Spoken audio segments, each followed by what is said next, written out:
What is Old Bavarian? Let's find out. Old Bavarian was a historical West Germanic dialect dating roughly from the 700s to 1000s. And this was spoken in southeastern Germany, really Bavaria, and Austria. Of course, when I say Bavaria, I'm talking the older sense of Bavaria, back in the time of when Old Bavarian was spoken. Of course, for those of you who know Bavarian history, well, yes, the borders of Bavaria have changed over time and whatnot. So anyway, let's go right into the map. So this is where the centers were plenty of the manuscripts where Old Bavarian is attested from these places. We got Wesselbrunn, we got Regensburg, Tegernsee, Freising, and Mondsee. Okay, Mondsee, that's actually an older spelling. The modern spelling has a D, but I prefer it without a D there because it corresponds with the map. But for those of you who want to know and want to find more about Mondsee, or really Mundsee, remember to put that D. All right. So moving right on. Old Bavarian went through the second sound shift, if you will, the high consonant shift, and because of that is also is under the group of Old High German, right? And the word German here is used loosely to mean really Germanic, right? And Old High German is really a group of dialects that went under a specific sound change, and that sound shift or sound change is really the second sound shift or the high consonant shift. All right. So moving right on. Furthermore, it is often paired with Old Alemannic under the label of Upper German. And Upper German, this is referring to like the southern part. Going back to the map here, we can see a bit of East Franconian in the green there with the lines there. Under that, we have the Bavaria, where Old Bavarian was spoken, and left of that, we can see a glimpse of where Old Alemannic was spoken. So, but the reason why they're paired under the name of Upper German, not only geographically, but also because they also share some similar features together. So, that's something to bear in mind. So, moving right on. Old Bavarian was a dialect that was spoken by the Bavarians, and Old Bavarian evolved into the local dialects as we can see in this map. Further, Old Bavarian is also the origins of Austro-Bavarian, spoken in Austria and whatnot, and dialects related to that, which is cool of itself. So it's not just only in what we would call now Bavaria, but also in Austria as well, as far as the linguistic origins are concerned. So, but this begs the question: what is attested? What is actually there as far as learning and reading Old Bavarian? We have some glosses and names, and a gloss is essentially two lists of words, where one on the left would be typically in Latin and the other would be in the native language, in this case Old Bavarian. And these were put out, written down, so it would help monks and scribes to remember what means what or what have you. And names, this could range from kings all the way to bishops and just personal names and whatnot. So moving right on. From the 700s, we have the translations of Isidore of Seville. So that's an Old Bavarian.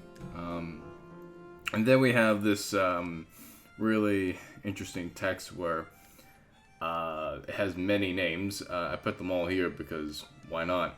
Because looking up this stuff is not easy. Most of this stuff, of course, most of the stuff, when you look it up, it's in German. So you have to use German words to find this stuff. So we got the Mondsee Wiener Fragmente. There's that text from the 800s. It has other names as well, Mondsee Wiener Fragmente, or if you will, Mondsee Vienna Fragment, or Mondsee Vienna Fragment, or Vienna Fragment. I mean, whichever one works, whatever you use to find it, great. So anyway, moving right on. As well, in the 800s, we have the Exhortatio ad plebem Christian Christianam, which is an exhortation to the Christian people. That's in Old Bavarian. And then we have the Wesselbrunner Gebet, so the Wesselbrunn or Wesselbrunn prayer. Then later, well, actually in the same period, 800s, we have the Freisinger Paternoster, not Pasternoster, forgive me, Paternoster, Freising Lord's Prayer. Freising Lord's Prayers. That's essentially what we have. We have the Sankt Emmerana Gebet, which is the Saint Emmeran prayer. And then later on, well, and still within this period, we have the Carmen ad Deum, a poem to God. And then we have this interesting piece here called Freisinger. Freisinger MS stands for Manuscript of Oldfried, which is interesting of itself. So there's that to look out for. And also there's Petrus Lied, which means Peter's song. So that's an Old Bavarian in the 800s. As well, we have the Muspili. That is an interesting text. We know the word Muspelheim or Muspelheim in Old Norse and whatnot. So we have this word here, Muspili, and whatnot. I don't know whether those two words are related. Maybe, I don't know. I don't want to, say yes or no. Just the fact that this text of itself is pretty interesting. Because, okay, I guess I'll say this. Because thing is, with these older languages, like the way they would describe Christianity would still be through a pagan vocabulary. Well, if you will, a pre-Christian vocabulary, which is pretty cool. And next we have a contra vermes, which means against worms. So I'm assuming this is like a charm, like something you'd see from like the Anglo-Saxon period and whatnot, Anglo-Saxon texts and whatnot. So contra vermes, against worms. So moving right on. Then in the 9th and 10th century, 800s, 900s, we have the Priester Eid, which means priestly oath. That's in the 800s, 900s. So in the 10th century, we have the Ältere Bayerische Beichte, which translates to Older Bavarian Confession. And then with the younger version of Jüngere Bayerische Beichte, which is a younger Bavarian Confession. And then we have the Wiener Hundesegen. So basically Vienna Hound Blessing, or Dog Blessing, if you will, which is interesting of itself. Moving right on into the 11th century, in the 1000s, we have Ottloch's Gebet, basically Ottloch's prayer. So that's something to look out for. Now, having all there's probably more texts out there that are not listed in this video, but this is plenty to look through, I have to say. If you want a good look at Bavarian, of Old Bavarian, right? So for those of you who want to actually study the texts and whatnot, I recommend this. It's the Altes Deutsches Lesebuch by Wilhelm Brauner. Lots of Bavarian texts in there, as well as in this one too by Dr. Hans Naumann. Many Bavarian texts you could find there, as well as studying Bavarian. For those of you beginners, I highly recommend this. I mean, yeah, it has other dialects too, like it has stuff on the Franconian or real Frankish dialects of Old High German, as well as some Alemannic stuff. But it has some Bavarian stuff in it, so yeah.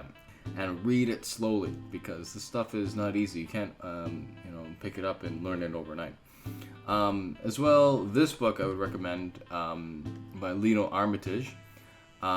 This is really great if you want a really in-depth, intimate knowledge of Old Bavarian and like its historical phonology and whatnot. So, yeah. And then I also would recommend this. I haven't looked into this too much myself, but I'll put the link for it down below in the description so you guys can like check it out.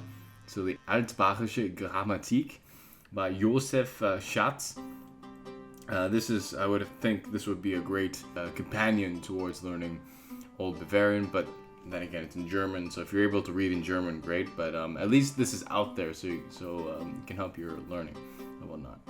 So anyway, guys, that's it for this video. Thank you for watching, and be sure to subscribe if you're new, and if you really like the channel, please become a patron at my Patreon page down below. Thanks for watching. Bye-bye.